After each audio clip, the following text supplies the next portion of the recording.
40,000 francs. If a dress costs 400 francs, the necklace is 40,000. That's bananas, okay? Very, very expensive. Make a deal like, look, if I'll buy this from you, and if I find the original, can I sell it back to you for 34,000? They agree.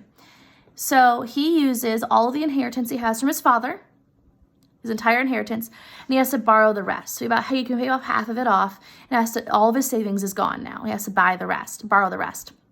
And he borrows from friends, other people. He borrows from loan sharks who charge him crazy interest. He's just borrowing from anyone he can think of so he can finally have 36,000 francs. And she goes to return the necklace to her friend, right? And she's like, it took you a long time to bring this back. Thanks. And then Mademoiselle, and then she went home and she had to relearn how to actually be poor. Because, she thought she was poor before and her life was terrible. But now she has to learn what it's actually to be poor because she has huge, crazy, ridiculous debt. His father's life savings was half the cost of this necklace, y'all. We're talking about necklaces that cost more than cars here. Do you have a spare 40 grand to spend on a necklace? I sure don't. Okay. They dismiss their maid. They move into an attic apartment under the roof. She has to do all of her own chores now, her kitchen work. She has to do all of her own laundry. She has to take her garbage out. She has to, which we all do all the time, but now it's hard for her, poor thing. She has to dress like a working class woman, and she has to go to the store herself. Her husband picks up 2 extra jobs, try to help pay for this, and it takes them 10 years to pay all the debt back. 10 years, y'all. That's crazy. And by the end of the 10 years, honestly, Mademoiselle looks old. She's been working hard, and hard work takes a toll on your body. And she's a lot more crass than she used to be. She's changed. And she often sits down and wonders, what would life be like if I hadn't lost that necklace?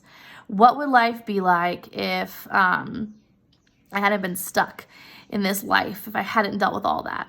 So one day she goes for a walk, and she sees Madame Forestier, her friend, out. And she's still young, she's still beautiful, she's still charming, but Mademoiselle Mathilde, she looks old.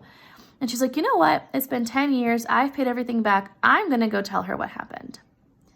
So she walks up to her and goes, hello, Jean. And literally, Madame Forestier doesn't recognize her. She's like, I'm sorry, I don't know you. And she's like, oh, yeah, you do. My name is Mathilde Loisel. And he was like, oh, my God, what happened to you? You look so old. And she was like, well, it's your fault. And her friend was like, it's my fault? She's like, yeah, it's your fault. Remember that diamond necklace you let me to wear? She was like, yeah. She's like, well, I lost it. She's like, no, you didn't. You gave it back to me. She's like, oh, no.